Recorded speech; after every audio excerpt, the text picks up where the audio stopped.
అధికారంలో ఉన్న చంద్రబాబు నాయుడు పాలన ఒకవైపున గాలికి ఎగిరిపోయినట్టుగా కనిపిస్తుంది. మరోవైపున రాష్ట్రంలో ఒక యాడ్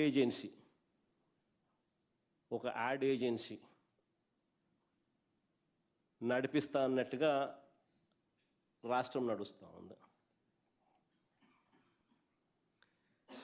మాటలు చూస్తే ఏమో కోటలు దాటుతూ ఉన్నాయి, పర్ఫార్మెన్స్ చూస్తే ఏమో వీక్. వేరే వాళ్ళకు దక్కాల్సిన క్రెడిట్ను తానే చోరీ చేయడంలో మాత్రం చంద్రబాబు పీక్. పర్ఫార్మెన్స్ ఏమో వీక్, వేరే వాళ్ళకు దక్కాల్సిన క్రెడిట్ తానే చోరీ చేయడంలో మాత్రం చంద్రబాబు పీక్. రాష్ట్రం ఇవాళ ఒక యాడ్ ఏజెన్సీ మాదిరిగా నడుస్తూ ఉంది.